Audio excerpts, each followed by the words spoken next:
Hello mga antikels! Welcome back to the vlog! Ayan, katatapos ko lang kumain day. Gigutom ang inyong nagutom. Ako mga antikels, kaya naglinis ako ngayon sa kwarto as usual. Sinabihan na ako ni Dodong, wag mo nang palitan ng ano ha. Syempre, gusto ko kasi yung bago yung ano namin day. Bago ang kining beddings, bed. Kung makapag-bed, ay. Gusto ko bago siya para fresh siya ba pag gabi matulog ka fresh. And then naglinis din ako sa dalawang CR. And the rest is sa Dodong na ang mag-vacuum. Kanina pumunta siya sa kuan, hindi ako makapag ano ngayon mga antikels, hindi ako makapag-vacuum kasi yung likod ko masakit tapos yung vacuum mabigat. So naggamit lang ako ng walis tambo. And then mag-ano ako siguro ngayon mag-shower kasi feel ko pamaol ni ba. Pamaulan akong mga kalikuran. And then kanina pumunta siya sa dentist niya mga ante, nag-inquire siya sa kanyang ngipin para ma-fix na gid na iyang ngipin pero ambot oy. Sabi niya ang dami daw requirements, ang dami next year pa daw makuan. Next year pa. And then paano na yan mga inday? Ganyan na yung ngipin niya. Until next year. So, kumusta kayong lahat? It's been a long time. It's been a long time, mga antikels. So, tignan nyo ha. Tada! Naghabwa ako sa mga bag namin mga inday kay nagwonder ako kung ewan ko naglibog ko na Ganyan yung vacuum mga inday. Then binuksan ko yung mga bintana, mga ano doon kay naglagay ako ng anong tawag nito dai kining pang-amoy sa pangwala sa amoy ba. Kay nung nag-ano ako kagabi kasi mga antikels, parang may naamoy akong ewan ko, mga banyos, yung, kaya syempre, naga-banyos ba ako mga antikadayers. So, parang may naamoy akong kakaiba na, siguro sa banyos yun, o ano ba. So, parang hindi, yung ilong ko ba, nag-irritate, and din naalala ko yung comment ng ating antikadayers dyan na, Inday, pag mag-ano gali ka, maglinis ka sa CR, or magamit ng mga chemical, dapat daw mag-ano ako ng mask, kay yung mga chemical daw matapang yung amoy, hindi daw yan siya maganda sa ilong daw natin. Kaya ko yan yung dahilan mga antikels. Kay nung isang araw kasi, di ba naglagay ako ng chlorine doon sa bottle ba? And then pagbukas ko sa chlorine, parang sumingaw gid yung amoy. So feel ko yun yung dahilan kaya nagkaano yung ilong ko. And then parang umapekto, basta karahan pag-apekto ni bayhanan ni basta parang nagano siya dahil kining dili normal lang ako ang pagkuan sa kong ilong. Kasi yun nga, naanuhan siya ng matapang na, sobrang tapang ng chlorine. And then, yes mga ante, yun lang yung a little bit information. So kanina, naglinis ako sa CR, nag-mask na ako dahil. Pero yun nga, hindi ako masyadong makahinga. Nag-mask ang inyong antikadayers. Pahinga muna ako ng saglit tapos mag-shower tayo.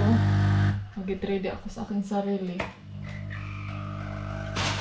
And then yes mga antikels, everything is okay. And then na-exercise din ako. Pero yun nga, hindi lang ako nag-vacuum. Na-exercise din ako sa palakad-lakad dito sa bahay. Sa laki ng bahay namin dahil para makalakad siguro ako ng mga siguro 50 or 30 walk around. So medyo na exercise din yung mga paa ko dahil. Kasi kahapon nakaupo lang ako all day antikels, nanood ng TV dahil na-addict sa Korean. Ang damay gining Korean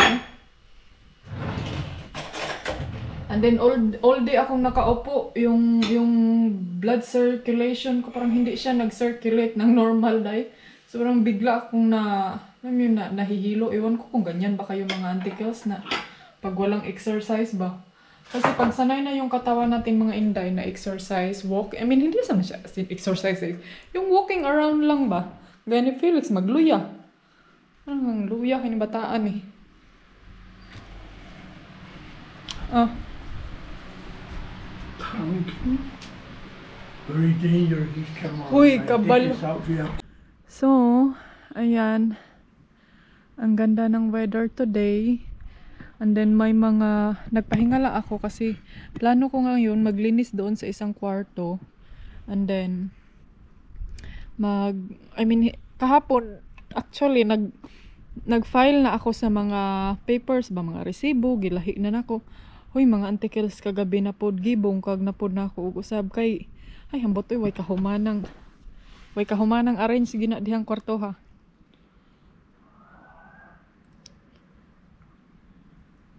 Alam nyo ba nung isang araw dahil nagbike-bike kami ni Dodong. Tapos yung aso, tahol ng tahol dyan sa kabila. And then pinabayaan lang din niya yung aso niya na nasa labas ng bahay. So sabi ni Dodong na, ilagay mo sa loob ng bahay mo para hindi tatahol ba. Ewan ko, din yung aso pag makalabas tahol ng tahol, wala namang tinatahol. Ay, nako. Tapos ang ingay day. Then sabi ko sa kanya, pariha ba yung may-ari ng bahay dyan noon at saka before? Sabi niya, pariha daw. Labog siya sa una, sige reklamo kay saba daw mo ni mo una. Din iyahang iro saba kayo. Ay, nako. Mga antikels, nag-usap sila ni mama kanina. Ayan, dito tayo sa labas, mag-sunbathing tayo. And then, katawanan kay si mama dahil kasi nagpanik siya mga antikels kay yung TV screen daw niya sa kanyang anong tawag nito? Ay, sa photo ba? Hindi daw mag-work. Kahit pinalitan na daw ng bago. Ay, naku mga Inday. May chika tayo ngayon. Katatapos ko lang ng isang salang na laundry. And I'm very thankful talaga mga antikels kasi 4, 5, 6, 7, 8, 9, 10, 11? So 8 days or 7 days na to ngayon itong bukton ko. Tignan nyo, hindi na talaga siya nag-rest and peace. Nag-rest and peace. Talaga siya, nag-behave. So buti na lang na nakatulong itong ininom ko na gamot, paracetamol at saka ibuprofen. Hindi ako nagpalpitate sa ibuprofen. So siguro nagkamali lang ako last time kasi sabi ko sa aking doktor, Dok, nagpalpitate man ako nung uminom ako ng ibuprofen. Pero hindi pala yun ibuprofen ang ininom ko. Ang ininom ko pala is aspirin. Mali na. So sabi ng doktor ko, agad-agad sa akin, huwag ka nang uminom ng ibuprofen. Hindi pala yun ibuprofen, day.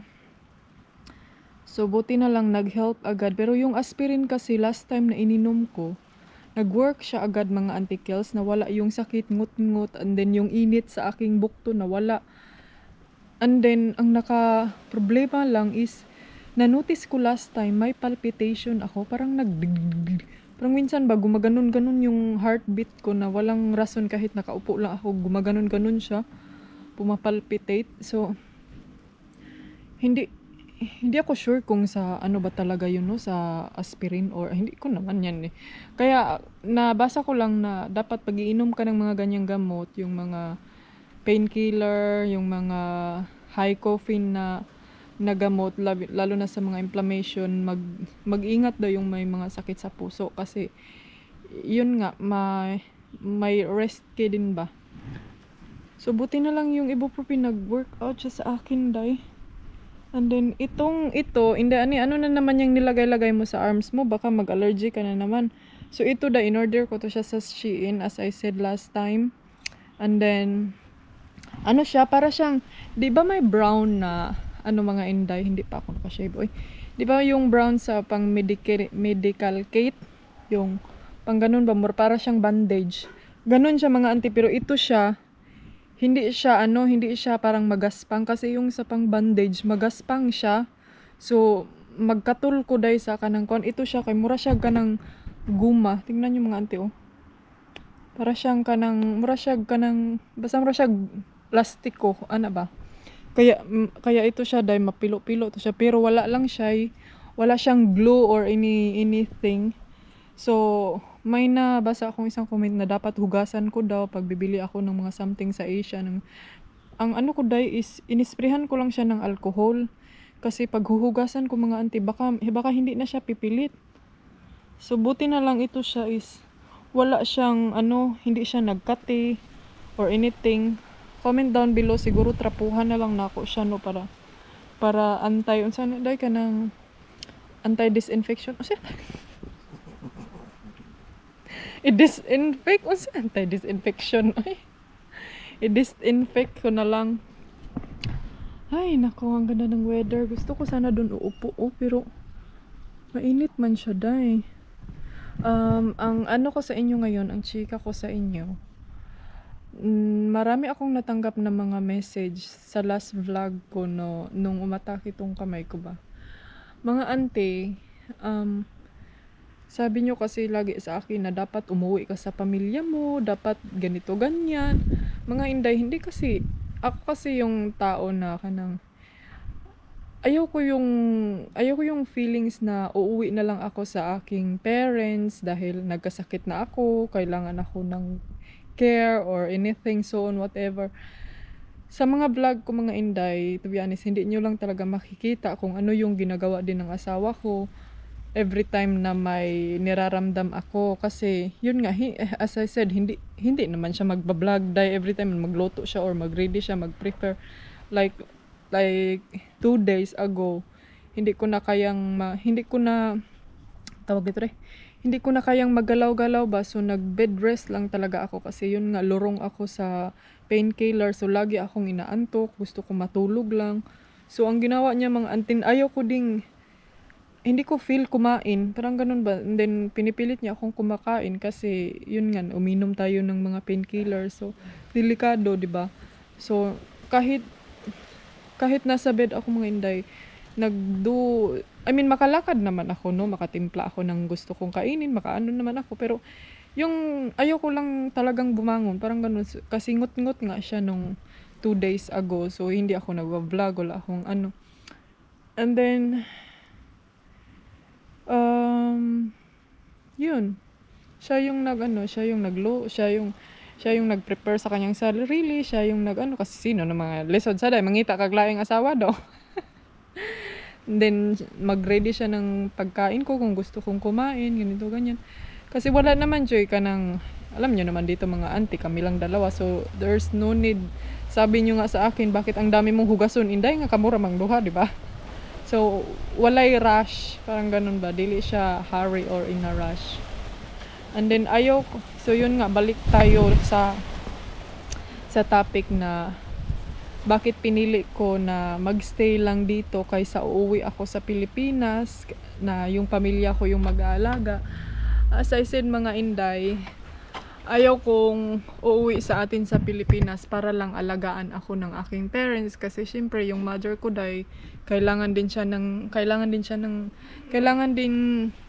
siyang alagaan kasi may sakit na din yung mother ko, may siya kasi mga inday, may diabetes. So ayaw ko yung umuwi ka na lang dito kasi alam niyo nagpaalaga ka sa pamilya ko, so ayaw ko ng ganun mga inday kasi parang iba-iba kasi tayo mga tao, yung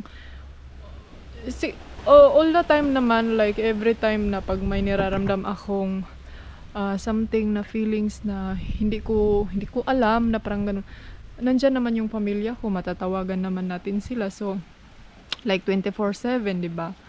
So, yun yung isang dahilan ko.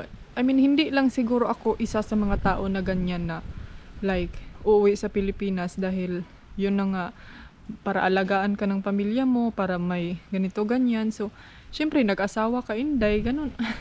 Ganun yung inisip ko dahil, yung mindset ko ba na, hindi naman pwede iwan ko lang yung asawa ko dito para lang, parang ganun ba na kasi, insulto naman din na, alam niyo yung, anong akala niya baka think lang, ako lang to day ha. Baka ma-think din ng asawa ko ba, anong akala niya sa akin, hindi ko siya maalagaan, parang ganun, 'di ba? So, just na lang, kanang be respect na lang din sa aking asawa. Pero, yung sinasabi sa akin na, pakuhaan na lagi daw passport ang ako ang pamilya, akong parents, or everything, yung kapatid ko, kasi siyang bahala sa tanan. Sa man po niya atong mga, kinipod akong mama, no? Akong relatives, akong mga parents, dahil. Abdal na lang tani ko upong, pag nagkuhag passport. Sige ra ingon nga moadtog kuan yan din hindi pa talaga nagkuhag passport kasi ang ending matakot daw mo sa kay eroplano. O unsa man na nimo day. So kaya puyo mga antikels. Pero okay lang yun mga antikels. Ay and then si Dodong sabi niya sa akin nga gusto niya pag uuwi kami ng Pilipinas soon, mag-vacation, gusto niya na ma-experience daw na parents ko yung magsakay ng eroplano, magsakay ng barko para daw. Gusto niya kasi dahil na papuntahin dito ba. Ayaw niya yung mag-vacation kami na uwi lang ako para magmukmok dun sa bahay, magstay lang sa bahay. Gusto niya mga auntie na pag uuwi ako, ma-enjoy ko yung moment, mapasyal ko yung pamilya ko. Hindi naman sa ingon na magwaldas ng pera, no? Yung mag-create ng memory ba, yun yung gusto niya mga auntie na mangyari sa akin kasi ewan ko kung ano yung nasa isip niya, baka takot lang siguro siya mga auntie na hindi kahit parang naano niya sa sarili niya ba na lagi kaming namamasyal sa iba't ibang lugar pero hindi man lang nakasama yung pamilya ko, parang ganun ba. So gusto niya na isama ko sila day, na ipilitin ko silang isama sa aming vacation or kahit sa Pilipinas lang. So, tignan talaga natin kung mapilit ba natin sila dahil. Pero iwan ko, may mga parents talaga dahil na ayaw nilang mag-explore expedition, no? Kasi iwan ko dahil takot o unsa ba ka ha? But yes mga auntie, hopefully na so if ever na uuwi ako soon sa Pilipinas, ang gagawin ko mga inday is mag-spend time talaga ako, mag-enjoy ako sa mga taong nakapalibot ko kasi yun nga dito ang makikita nyo dahil ito lang mga bahay-bahay, yung mga ganito ganyan. So gusto kong i-enjoy yung moment ko na pag-uuwi ako mga antikels. So and then syempre gusto ko ding ma-explore ang Pilipinas inday. Hindi lang yung ibang bansa, di ba? Ito pala, dahil magtaod tayo ng umbrella dahil para hindi ta ma-sunburn. Hindi masunog yung natin.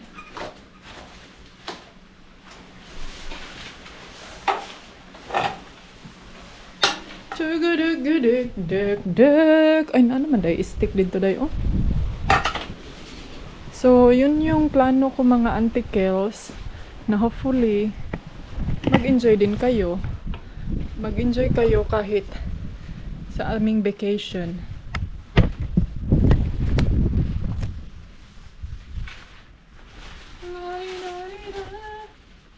Masakto ba ka hindi day?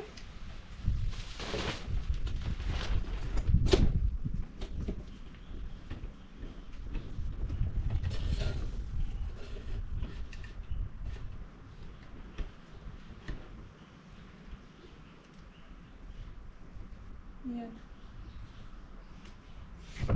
Ayan, dito tayo upo kasi gusto kong dito, alawa naman yung tubig dayo, eh. Oh, tignan nyo, oh. Wala na yung tubig. Kasi mga ante, alam nyo ba kung wala masyadong tubig ngayon ang pool? Si Dodong kasi hindi siya naglalagay ng tubig ngayon sa swimming pool kasi sa isang town, pinagbawalan silang mag-fill up ng tubig sa swimming pool nila kay yun nga low ang tank sa water dito sa aming area in the Black Plank.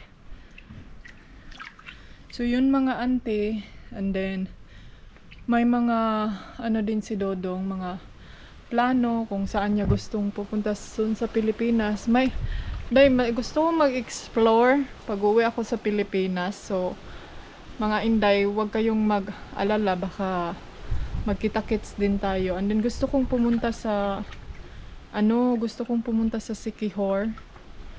Kasi, gusto kong ma-experience. Kaya, sa mga taga Siquijor dyan, abangan nyo ako. Tsari! Sooner or later, medyo sikasuhin ko pa tong ko day, yung gamot ko, para wala tayong problema. And then, alam nyo ba, every time na mag-travel kami sa Pilipinas, mas gusto ko yung mag-bus day. Mag-bus-bus, mag-jeep-jeep, Ang nakaano lang mga auntie is, baka kasi ma-overheat. Kung sa pa. So, siguro i-less namin and then ma-over sa biyahe-biyahe god. So, I think i-less namin ang But let's say lang mga auntie kasi syempre hindi natin alam ang weather dyan sa Pilipinas din paiba-iba. So, hopefully lang talaga na pag-uwi namin maganda ang weather para naman hindi tayo maanuhan ng mga ulan or anything so on. Ay, thank you Lord sa magandang weather. Dito, wala naman akong problema mga Inday na dito lang ako sa bahay, mag-chill. Kasi, nandito na lahat, diba? Ang nakaano lang talaga sa akin is parang na-miss ko yung alam yung makakita ng maraming tao. Kasi, dyan sa atin maraming, pero hindi ako yung ma-miss yung makimarites sa mga tao. Na-miss ko yung busy area, parang ganun ba? Yung mga restaurant, mga ganun. Yung makikita mong mga benta-benta. So, yun yung nami-miss ko mga ante. Ay, gusto kong i-enjoy akong life mga Inday as possible. And then, yun nga sabi ni Dodong na i-less ko daw yung pagtrabaho ko, pag-vlog, dapat mag-focus daw ako sa mga moment na pero sabi ko sa kanya, gusto ko din kasing ipakita sa inyo. Alam niyo yung mga na-experience ko sa buhay, yung mga napuntahan ko, parang ganun ba? So kahit na nga balintong na yung camera natin dahil, bahala na. Basta vlog na siya dahil. So at least importante, diba? Pero enjoy talaga ako dahil na magsakay og bus. And then speaking of Felix, I'm not sure kung masama ba namin siya. Yes mga auntie, yun yung rason ko sa inyong lahat. So hopefully na maiintindihan niyo ako kasi kawawa naman din mga Inday na iwan ko yan si Dodong dito, di ba? Siya lang mag-isa. Imagine niyo nga day. Siya lang dito sa bahay kasi wala yan siyang trabaho, di ba? So siya lang dito tapos uuwi ako sa aking pamilya 1 month, o di ba? 3 buwan. Hindi ko yan kaya day oy. Hindi ko nga yan siya kayang iwan 1 week ra o unsa ba? I mean, siguro kung sa places na yung may makakausap siya, may kasama, or something na, alam niyo yung nasa area na hindi lang siya lang isa yung kagaya dito, di ba?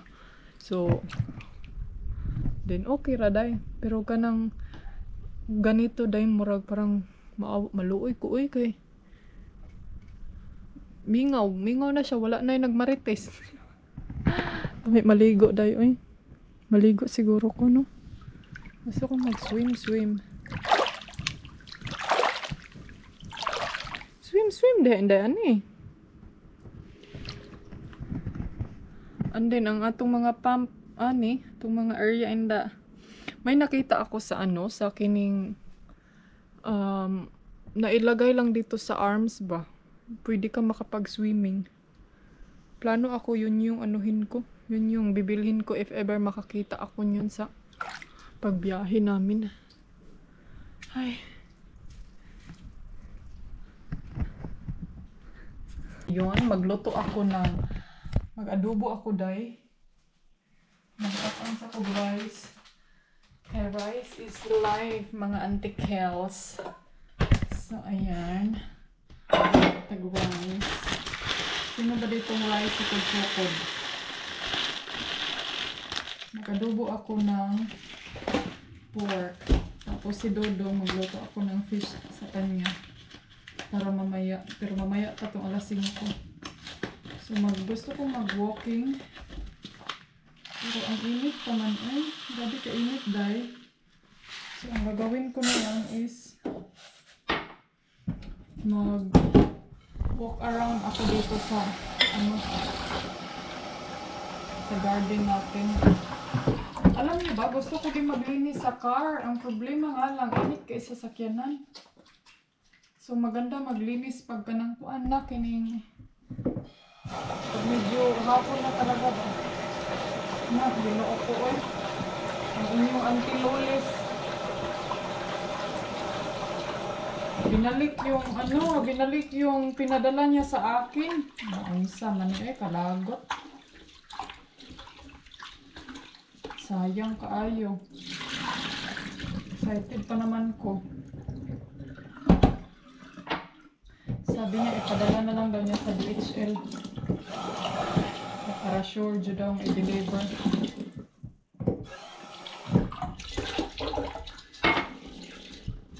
Ay, naku. Mga articles. Ang saman atong agenda. Wait, bago. Manday. Manday ang kuan. Anong agenda natin for today? Kumusta kayong lahat dyan? Gusto kong magsabaw o kuan. Magsabaw o sa tawag ani? Kamunggay. Ang kamunggay nga sinabawan ba? Ay nako. Pero magsalang lang muna ako ng rice kaya para alam nyo naman. Then ito, abisin natin ito, itapon na natin ito. Para wala na tayong anuhin mamaya ba. At least pag magluto na tayo, may rice na. Pwede ko naman yung lutuin yung kining ulam ko. Para mamaya, ready to eat na lang ta. Si Felix, oy, tulog all day. Tulog ang aking anak all day. Finally, tapos na ako sa aking linisin day. Sa car na lang ang kulang. Pero hindi talaga ako ma-figure out day na maglilinis ako sa car. Kaya, ang sama ni, uy, dami mang kuan, kining ang init. Yan yung karne. Yan yung lulutuin ko mamaya. Yan ito yung rice ko mga inday. Gutom naman ako eh. Parang gutom ako na hindi ko feel kumain.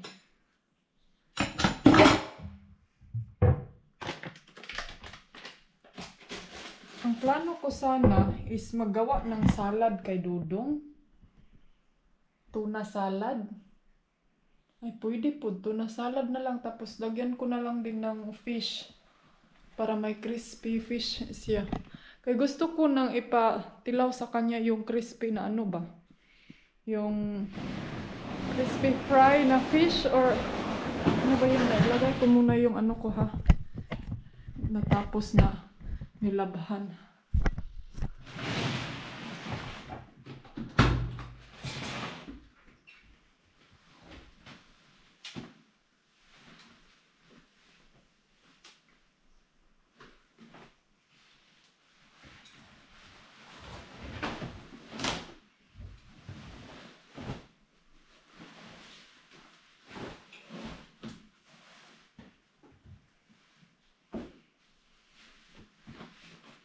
Mostly dito is mga damit na Dudong. So para masampay na natin to. Ayan na, tapos na yung nilabhan natin yung mga jacket na lang.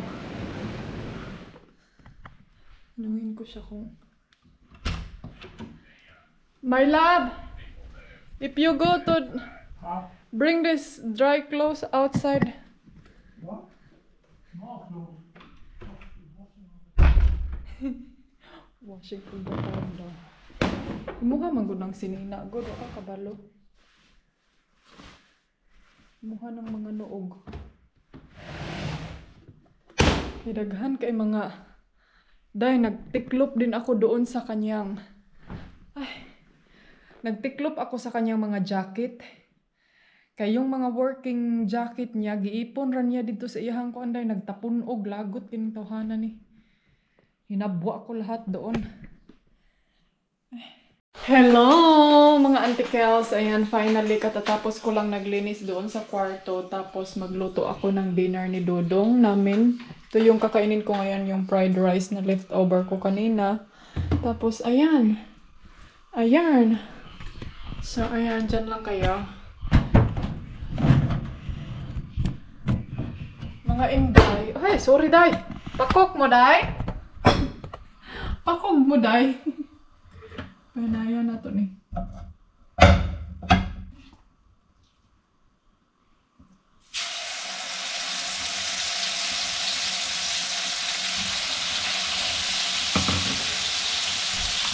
Ayan. Sarap. Tapos mashed potato yung anuhin ko kay Dodong. Ipakain ko sa kanya. Hi mga auntie, finally nag-map. Nag-map ako sa CR. Tapos gusto ko sanang mag-map dito sa sa sala at saka kusina. Pero parang hindi ko feel. So nagsilig-silig lang ako. Gamit ko yung broom at saka yung dustpan. Kay yun nga mga ante, hindi ko feel mag-vacuum kay bugat kay vacuum dahil.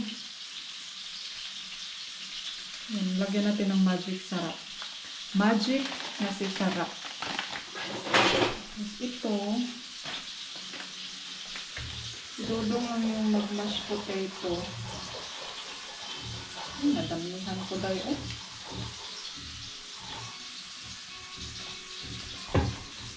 Daming tubig ng mashed potato. Nag-ano pa kasi ako, hindi ko niya maubos ba?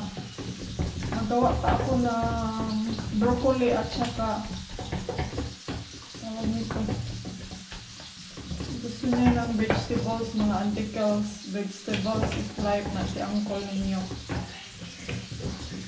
Kainin ko siya dahil kay pareho kaming hindi namin feel kumain. Parang, alam niyo yung wala kaming ginawa dahil nasa bahay lang kuan.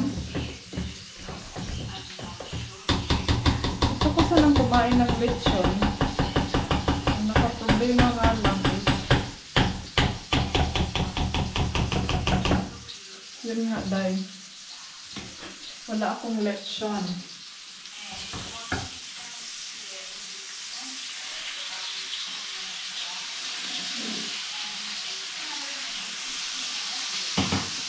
Ayan. Tapos, yung niyan, yung ginamitan ko na ito, margarine. Diyan ko ilagay yung sauce. Ayan. Malapit na yan. Ayan, kain. Rice tayo.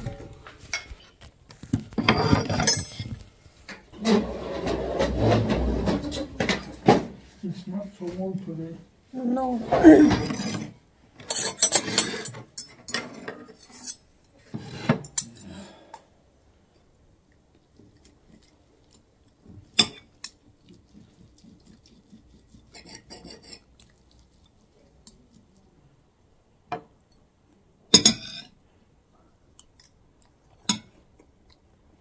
Hey, darling, can I tell you what's been on my mind? Sick and tired of the 9 to 5 in the city light.